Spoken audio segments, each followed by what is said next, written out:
Gurizada, o negócio é o seguinte, a direção do Internacional precisa tomar providências. A direção colorada não pode achar que é normal ficar 2 anos sem vencer um Grenal. Permitir que o adversário, que o tradicional rival, tenha uma invencibilidade de 10 clássicos. E nesses 10, são 4 empates e 6 vitórias do Grêmio. Neste ano de 2020, em 5 enfrentamentos, o Inter conseguiu apenas um empate. E o que também é grave, o Internacional do Eduardo Cudê não fez nesta temporada sequer um golzinho no Grêmio.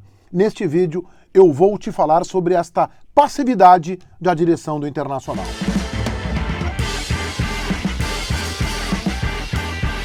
Vamos lá então. Olha só, eu começo a perceber que a direção do Internacional está considerando que é normal ficar todo este tempo, 2 anos, 10 clássicos, sem vencer o Grêmio. O retrospecto da gestão do presidente Marcelo Medeiros, que tem agora este ano como vice-futebol o Alessandro Barcelos, é horroroso no enfrentamento com o rival.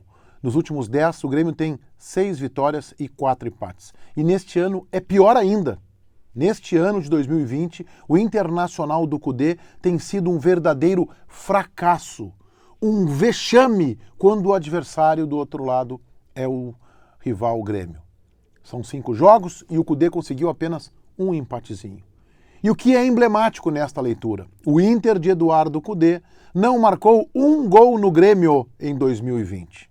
Antes de seguir adiante e de analisar esta passividade que eu percebo dos dirigentes do Internacional, eu te convido para que você se inscreva no meu canal, ative as notificações e, gostando do vídeo, deixe aí o seu like. Mas, principalmente, te inscreve no canal do Menegas, jornalismo esportivo com isenção editorial. Me acompanha também no meu Instagram, Meneghete Jornalista, os meus assados, bastidores dos donos da bola, o meu dia a dia como gestor aqui no Grupo Bandeirantes de Comunicação. Meneghete Jornalista é o meu Instagram, mas te inscreve no meu canal. O retrospecto do Eduardo Cudê como técnico do Internacional nos enfrentamentos com o Grêmio, gente, ele não é constrangedor, ele passou dessa fase. Ele é um vexame. Porque jogar 5 enfrentamentos, 5 clássicos com o principal rival e não marcar um gol. E ontem o Cudê cometeu erros. Neste Grenal do Beira-Rio, o Cudê mais uma vez cometeu erros. A insistência com o Musto não se justifica. Um meio-campo sem um armador, sem um criador. Vocês observaram que quando o D'Alessandro entrou em campo, ele melhorou o time do Inter? Aliás, o D'Alessandro, que vinha mal, quando ele tem entrado, ele tem ido bem, pois ele demorou demais para colocar o D'Alessandro. Ele demorou demais, ele foi colocar aos 31 minutos do segundo tempo, quando o Grêmio já tinha a vantagem. Quando, na verdade, ele não enxergou que ele deveria ter mexido na equipe no intervalo. Por isso que eu digo que o Cudê assina mais esta derrota para o Grêmio. No intervalo já se observava um leve domínio do Grêmio. O Inter teve mais posse de bola, uma posse infrutífera. O Inter pega a bola, sai do seu sistema defensivo com aquela tentativa de um passe qualificado, chega no meio-campo e não sabe o que fazer com ela. O D'Alessandro, que vinha mal, quando entra tem entrado bem. Meneghete, então se ele entra bem, deixa ele ir entrando assim que é melhor. Mas ontem ele não tinha o Patrick, ele não tinha também o Edenilson. Então por que não começar com a experiência do D'Alessandro para ter um armador? Outro equívoco, Marcos Guilherme tem ido mal quando joga. Ele precisa passar por uma reciclagem, começou a temporada bem, até foi bem naquele Grenal da Arena, mas ontem desapareceu, sucumbiu à marcação gremista, sumiu, desapareceu em campo, não surgiu. E não digam assim, falar depois é fácil, porque nós falamos na semana, nos Donos da Bola, na quarta-feira, no dia do jogo, quando surgiu a informação do Marcos Guilherme, nós dissemos, quase que eu acho que foi unânime, se jogar o Marcos Guilherme, o Cudê vai ter problemas. Então não é falar depois, que eu sei que é mais fácil falar depois. Falamos antes. No setor esquerdo houve uma surpresa, o Wendel testou positivo para a Covid, ok.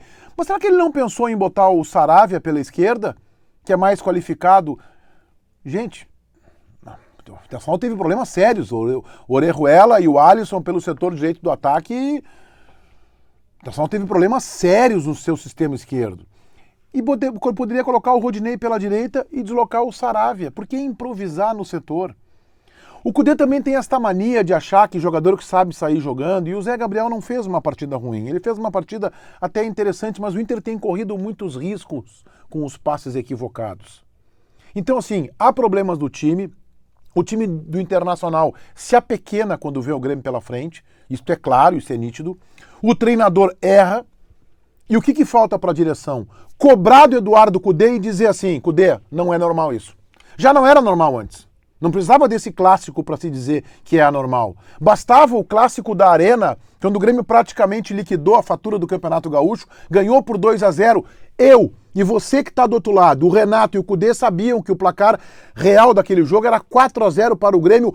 Tal a diferença, tal o domínio, pois vem para mais um Grenal, com o Grêmio cambalhando, o Renato prestigiado, quase caindo, jogadores machucados, o Inter também desfalcado, e o Cudê perde de novo. E a direção o que faz? Na última vez que o Internacional tomou 2-0 do Grêmio na Arena, naquele Grenal em que o Grêmio conquistou o segundo turno e, portanto, se classificou para enfrentar o Caxias e ser campeão gaúcho, a direção do Internacional deu uma sumida, deu uma desaparecida. E isso vale também para o presidente Marcelo Medeiros.